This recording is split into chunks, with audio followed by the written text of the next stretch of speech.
I, 23, male, lost my home and was cut off by my parents when I was 18, almost 5 years ago. Right from my childhood, I had a very troubled relationship with my parents, and I could tell that I was not somebody who was wanted.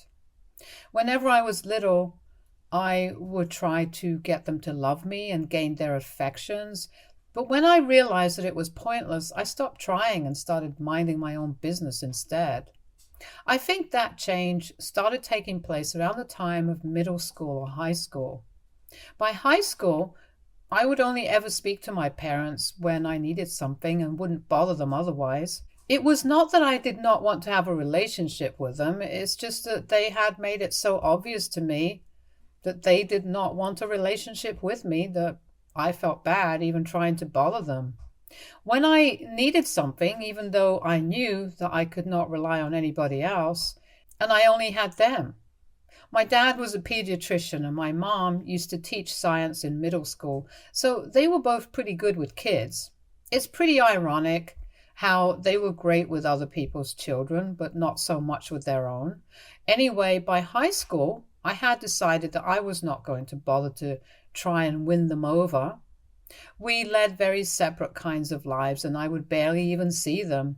My dad would come back from home pretty late, and even though my mother would come back home around the same time as I did, we would not talk to each other. We would not even have any time together and just stayed in our own rooms.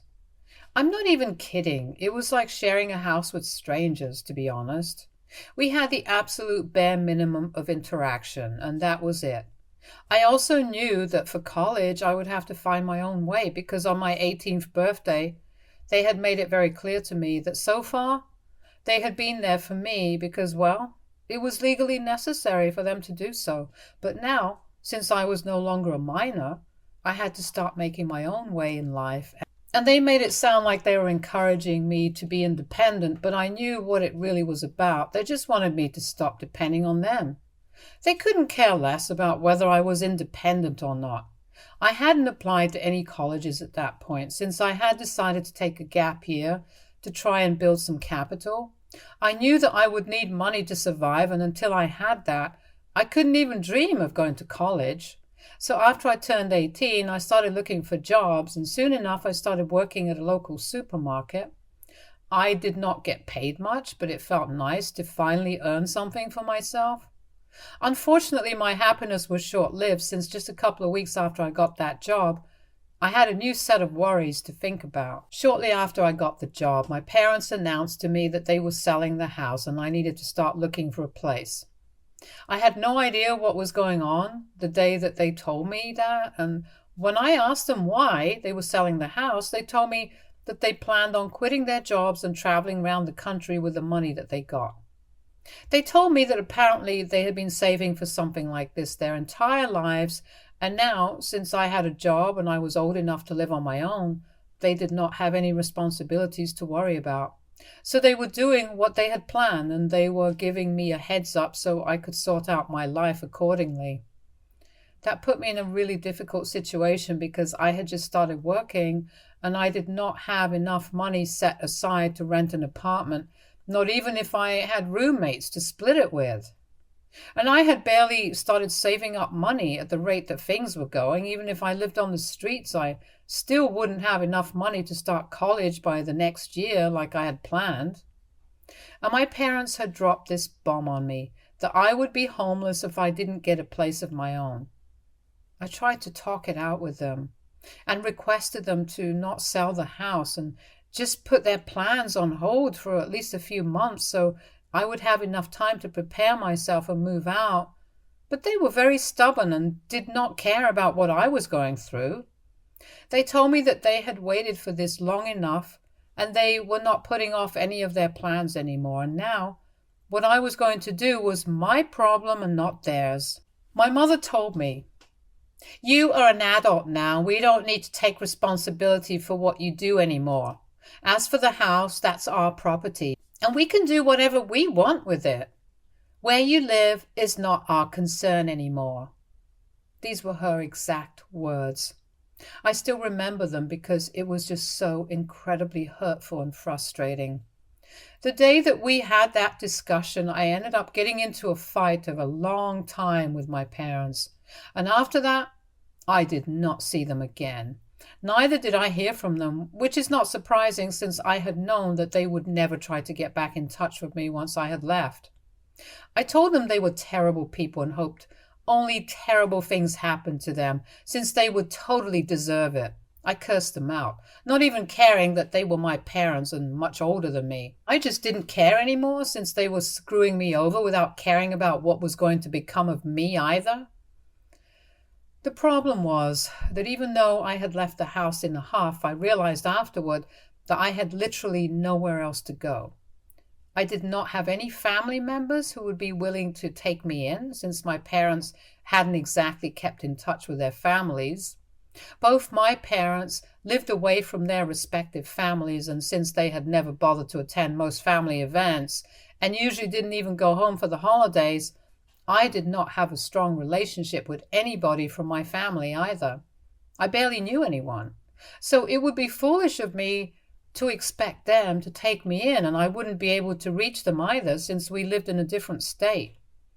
I did have a few friends from school, but they were all away at college at the time that I left my house, and I didn't want to bother them or their parents because that would be pretty awkward. So I decided to take a leap of faith, and I called a coworker of mine who's now my wife. It's a crazy string of events, but I'm glad that I decided to reach out to her that day. At the supermarket where I worked, she was in charge of the makeup department there, and we had been flirting back and forth ever since I joined. We had become pretty good friends in a really short span of time. I knew a lot about each other, and I knew that she also had a lot of issues with her parents. So I also knew that she would understand what I was going through. She was 2 years older than me, and just like me, she had not been able to go to college because her dad was an addict, and her mother did not seem to care about anybody apart from herself. The moment she had turned 18, her father left the house and moved in with his brother, and her mother told her that she could not support her anymore. So that was her story. And since she was 18, she had been working so she could go to cosmetology school and become a professional makeup artist. So when I called her and told her about what I was going through, she told me to come over immediately and said that I could live with her. I was and still am incredibly grateful for what she did for me that day. I don't think I would have survived on my own since it was pretty cold that time of the year, and I had nobody else who was going to help me out. Even though her apartment was pretty small and she was getting by on her own with a lot of hard work, she still chose to help me out. And that speaks volumes about the kind of person that she is. Anyway, she let me live with her, and for the first few months, I did not pay rent because I'm still trying to save up money. I did contribute to the groceries and other bills, and after I had saved enough, I started contributing to the rent as well. Before we knew it, we had gone from friends to people who couldn't live without each other. Initially, my plan was to work at the supermarket for about 1.5 years, but after cutting ties with my parents and realizing that I didn't even have a place to stay, I started working harder, and I'm still working there, but in a much better position. I applied for the position of floor supervisor, and thankfully, I got the job since I had been one of the most sincere and dedicated employees, so that's how it has been for the past year. I get paid decently, and my wife is now putting herself through cosmetology school, finally, while working part-time at the store. Things have been going well for us. We were happy until last week when my mother showed up unannounced. I don't know how she found me, since I have not been in touch with her for the past 5 years, but as soon as she saw me, when I opened the door, she gave me a giant hug before I was even prepared for what was happening. I had made the mistake of not looking through the door hole before I opened the door, and once I had regained my composure, I decided to ask her why she was there. She was already putting her bags down in front of our apartment, and when I asked her that question, she stopped and looked at me really sadly before telling me that she was back because my father had decided to leave her. She filled me in on what she and my dad had been up to in the past few years, and I'll try to keep it short. They basically just traveled the country for the first year and a half and then decided to get a job and a house in California. But a month ago, my father broke the news to my mom that he was having an affair with a waitress who worked at the restaurant near his office, and he was leaving her to be with the waitress instead. My mother believed that my father had lost his mind, and after a lot of fighting, she decided to choose her dignity and self-respect and come back home. But now, she needed a place to stay because she needed to save money for the divorce procedure, and she didn't have a lot of time left before retirement, so she did not want to waste her money by looking for a place to live. So she decided that she was going to live with me without even asking me if I would be fine with it or not. And now that life had come full circle for me, I decided to repeat her very own words to her. The thing that she had said to me about how I was an adult now and they were not going to take responsibility for me anymore, and how it was their house so they could sell it and do whatever they wanted with it. They did not take my consent for it, and I would have to look out for myself. I know that since she needed my help, I told her that she was not my family anymore. So she had to look out for herself, and this was my house, so I could do whatever I wanted to do with it. I repeated those exact words to her with a huge smile on my face and then shut the door with a laugh. Probably the most satisfying thing I've done in my entire life. But my wife thinks that I went a little overboard and feels that I should give her another chance. She hasn't been fighting with me, but after she witnessed what happened the other day, she thinks that I was a little too hard on her and that I should at least think about it before I reject her. Her parents have passed away in the past few years. I guess that is where this is coming from. But nevertheless, AITA for turning my mother away when she came back after 5 years to ask me to let her live with me. Update 1. I spoke to my wife about what she said. We have not been fighting about what happened, but she was definitely a little put off. And I could sense that she was not exactly happy about what I had done. However, she knew that this was my personal issue with my mother and I could choose to deal with it in whatever way that I wanted to. It was not exactly her place to comment on it, so she had been trying to restrain herself. But that was putting a lot of pressure on our relationship, and so yesterday, after making that and then reading a couple of comments on there, I decided to talk to her. I told her anything about my childhood and explained to her how my parents had always treated me badly, like I was a pariah in my own house. And I had even been okay with that. I always tried to make myself invisible, but even that was not enough for them, and they had to make things even more difficult for me, which is why I did not feel guilty in the slightest by turning away my mother when she needed my help. They had not even bothered to check on me for the past 5 years now. She was only here because she needed me to rescue her. I explained my situation to her, even though she knew most of what happened. She then apologized to me for reacting that way, and just as I had suspected, she told me that she was just having a rough time because she had lost both her parents in the past few years, her dad to addiction, her mother to a heart attack. So she was feeling kind of touchy about this, and she misjudged my intention, but it's all fine between us now. So I am glad that we talked it out. My mother, in the meantime, has been a total nightmare to deal with.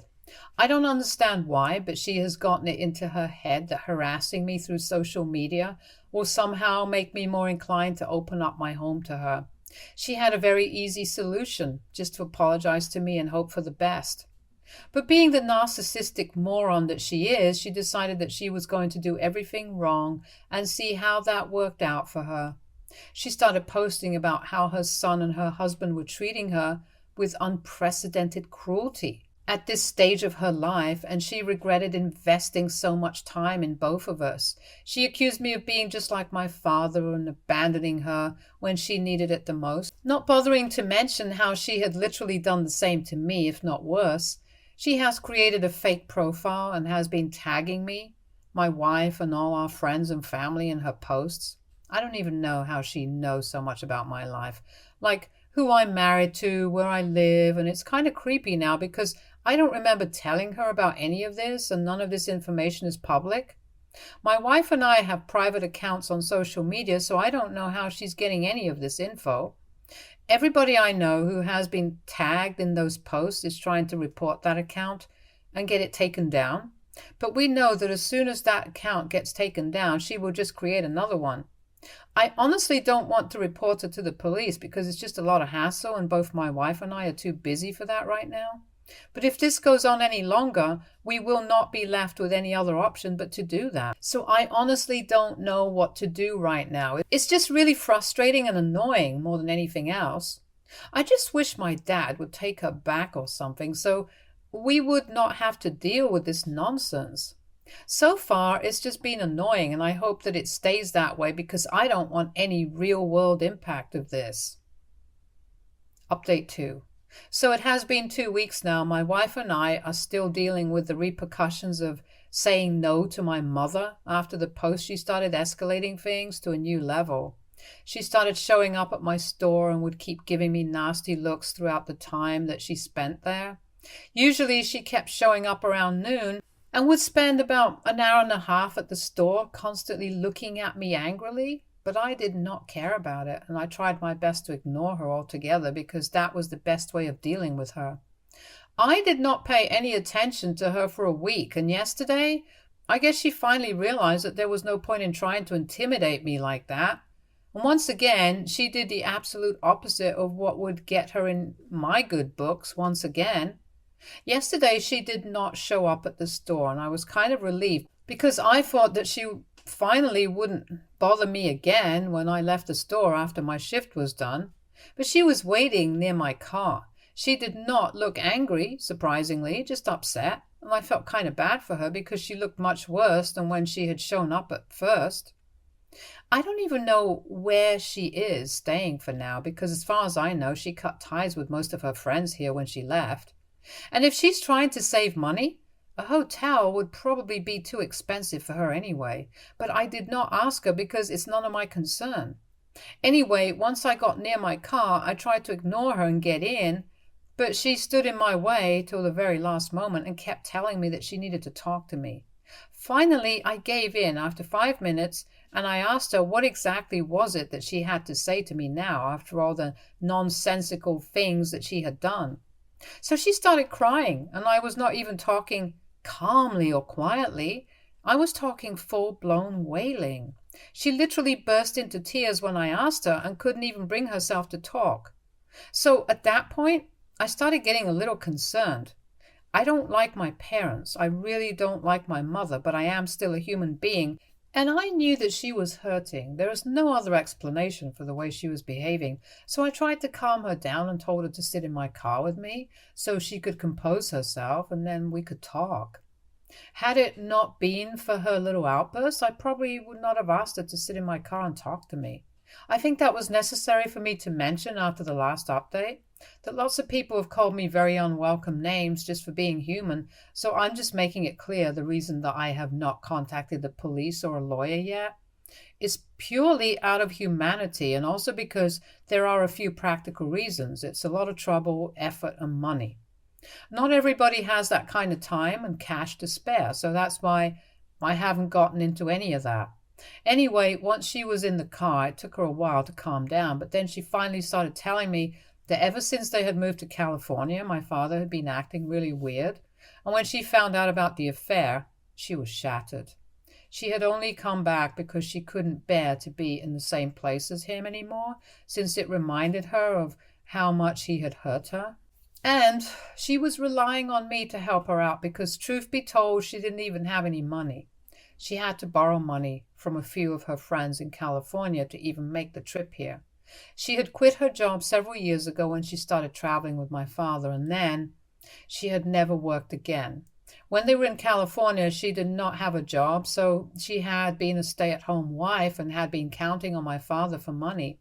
But now that their marriage was over, she did not have anybody to go to. She hadn't bothered to keep in touch with any of her friends back here, and neither did any of her family members care about her, so I was the only person she could count on. She sounded pretty desperate, but I was just mostly disappointed. After hearing her out, I told her that the most that I could do for her was give her some money for her expenses, but that was it. Under no circumstances was I ever going to agree to let her stay in my house with me. I did not trust her enough for that. And after everything that she had put me through, she had no reasonable right to expect such things from me either. When I said that, she got really mad at me and told me that she didn't even want my help anymore. Then she got out of the car and slammed the door shut with more force than what it required to make sure that I knew that she was upset. And then she walked away. Today, when I went to work, she did not show up even once, and I'm beginning to think that she has finally received the message and is going to stay away from us now. Or at least I hope that's the case, because I'm really exhausted and I don't want to deal with this anymore. Update 3. My mother has not tried to contact me for almost a month now, and I think she has finally left. I don't know exactly where she is, but at least I found out how she was able to get all of my information. I had an old account on Facebook, which I haven't been using for the past couple of years since I forgot the password to it. And I have moved on to a new account because there was no other way to get it back since it was associated with an email, which I don't use anymore. So I started anew with this new account, but unfortunately that last one was a public account, and I'm assuming that that's where my mother got most of her information from. I had tagged my friends in their photos, which I had posted on that account, which is where she got those accounts from, and a lot of pictures of me in front of our apartment, and I hadn't bothered to censor anything, so I think that's how she found out where I was living. I didn't do anything about it because there was no point, since now she already knows certain things about me, and I'm pretty positive that she will not try to get back in touch with me again. And she has tried her hand at it and has realized that it's pointless. So she'll not waste any more time here. I don't know what she's up to now because I haven't talked to her in quite some time, and I really want to keep it that way. I don't want her to reach out to me at all. Do I hope that she's doing okay? Yes, of course I do. I am still a human being above all else, and my personal grudges against her aside, I don't want anything bad to happen to her, but I don't want her anywhere around me, is what I mean. A few of her friends had reached out to me a couple of weeks ago, and they told me that after I had turned her down, she had reached out to them to ask for help, but they had not responded to her either. And there was no reason for them to do so either, because she had snubbed them for so many years when it was they who were trying to talk to her and keep in touch. So now, when she needs them, they don't really need to step up as her friends. They told me that she had been living in a motel, a little out of town for the past few weeks, that she had been here since she had mentioned it in her messages, but now she had blocked all of them, so they were assuming that she was gone now and did not need their help anymore. Let's see what happens now, because I know for a fact that she will definitely try to reach out again when the divorce procedure actually starts. Update 4. So, big news here. It has been almost a year since I last spoke to my mother. I was actually pretty surprised that so many months had passed and she did not try to talk to us, because as far as I was concerned, I thought that she was getting a divorce. And since, as she claimed, she did not have any money, I was really confused as to how she was going to pay for the lawyer. But then recently I heard from a few of my family members that apparently she and my father were back together again. I was actually really shocked because my mother had been really torn up about how my father had betrayed her the last time that we met, and now all of a sudden they were back together. That just didn't make any sense to me. I had met a few relatives at a cousin's wedding, which is how I got to know this. My parents, like usual, did not attend, but I really wanted to know how exactly they had gotten back together, so I decided to speak to some of my aunts, even though I'm not very close to them. I really wanted to get to know more of this gossip, and they were really good at this, so they told me exactly what had happened. Apparently, a couple of weeks after my mother had gone back to my father, she had given him an ultimatum and told him that he could either file for a divorce, since he hadn't done that yet, or she would do it herself, and she would make sure that she did not spare him in the process. Thankfully for the two of them, my father had tried to talk to that waitress about marriage and had told her that he had left his wife for her, and the funniest bit is that she wasn't even interested in him like that. She was actually sleeping with a lot of other guys as well. My father just happened to be one of those idiots who had fallen for her. And once she cleared that up for him, he ended that relationship, and, well, long story short, that's how my parents ended back up together. I'm really happy for them since they deserve each other. Had they separated and ended up with other people, they would have probably ended up traumatizing the other ones for life, and nobody deserves to go through something like that. So it's better that they stick together. My wife and I had a great laugh over this, and I guess things ended up going pretty nicely for them. They are still together, and neither of them has any pride left, so they know exactly where they stand. The two of them have become the laughing stock of the family, and that's precisely what I had expected from them. Stay tuned for more stories from our girl relationships.